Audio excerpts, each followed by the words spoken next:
Equations of two diameters of a circle are 2x minus 3y is equal to 5 and 3x minus 4y is equal to 7। तो ये दोनों diameter है circle की, और हमें पता होता है कि डायमीटर इंटरसेक्ट करते हैं सेंटर पे। All the diameters passes through its centre. तो जब हम इन दोनों इक्वेशन को सॉल्व करेंगे तो हमें डायमीटर का कोऑर्डिनेट में सेंटर का कोऑर्डिनेट मिल जाएगा। तो लेट्स एलिमिनेट एक्स का कोएफिशिएंट। उसके लिए हम लोग फर्स्ट को 3 से मल्टीप्लाई करेंगे और सेकंड को 2 से मल्टीप्लाई करके सब्ट्रैक्ट कर देंगे। तो ऐसा करने पे आपका -9y plus 8y minus y is equal to 15 - 14 1 हो जाएगा। तो y की वैल्यू हो गई -1। और जैसे आप y की वैल्यू -1 यहाँ पे सब्स्टिट्यूट करेंगे तो x की वैल्यू वहां से 1 आ जाएगी आपके पास। तो सेंटर का कोऑर्डिनेट हो गया आपके पास 1, -1। Centre is 1, -1। अब आपको बताया जा रहा है कि line joining the points this and this intersect the circle eight only one point. तो मान लीजिए ये दोनों पॉइंट जो है इनका कोऑर्डिनेट ए और बी का कोऑर्डिनेट मान लेते हैं। और ए बी लाइन जो सर्कल को एक ही पॉइंट पे इंटरसेक्ट कर रहा है, मतलब दस लाइन मस्ट बी टेंजेंट। और उस पॉइंट को बताया गया है पी अल्फा कामा बीटा। तो ये टेंजेंट इस सर्कल को अल्फा कामा बीटा पे टच कर रहा है। और आपको 17 बीटा माइनस अल्फा की वैल्यू चाहिए। तो let's find the slope of A B.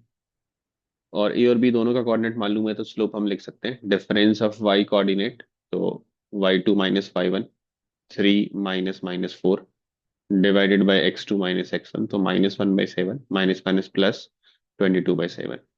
तो ये हो जाएगा आपका 7 डिवाइडेड बाई 21/7 विच इज 3। तो स्लोप ऑफ ए बी जो है वो 7/3 आ गया। तो यहाँ से आप बोल सकते हैं कि स्लोप ऑफ सीपी, क्योंकि हमें पता होता है कि radius and tangents both are perpendicular to each other. तो सीपी का स्लोप हो जाएगा -3/7। अब पी पॉइंट जो है बेसिकली वो इस लाइन ए बी और इस लाइन सीपी का पॉइंट ऑफ इंटरसेक्शन है। तो अगेन हम दोनों का इक्वेशन लिख दें तो उनको सॉल्व करने पे अल्फा बीटा मिल जाएगा। तो अगर हम इक्वेशन ऑफ ए बी लिखना चाहें तो स्लोप तो हमारे पास आ ही चुका है। y - y1 is equal to slope times x - x1 formula use कर लेते हैं।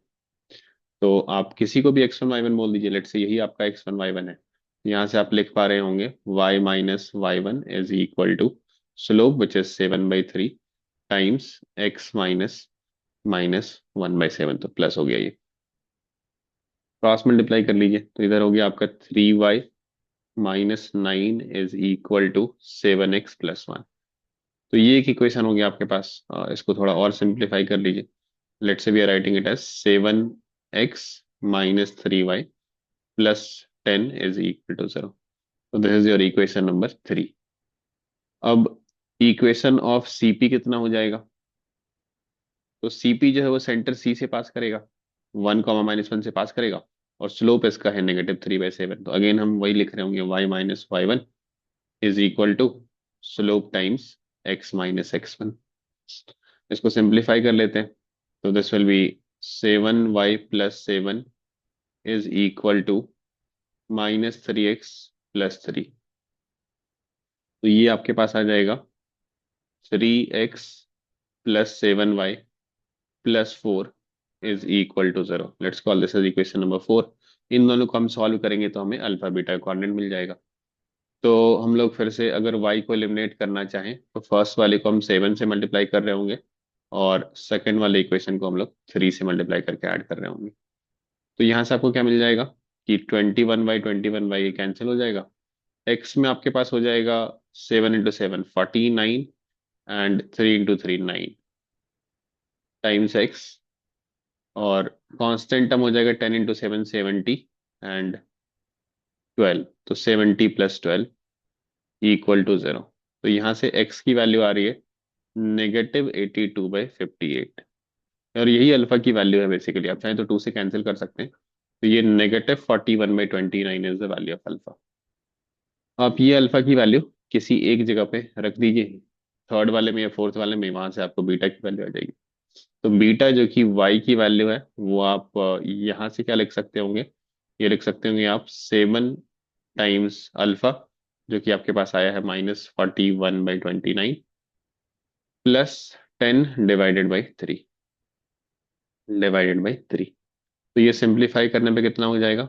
41 × 7 इज -287 + 290 डिवाइडेड बाई 3 इंटू 29। तो ये 1/29 हो गया। आपको फाइंड आउट क्या करना है, we need the value of 17 times beta minus alpha.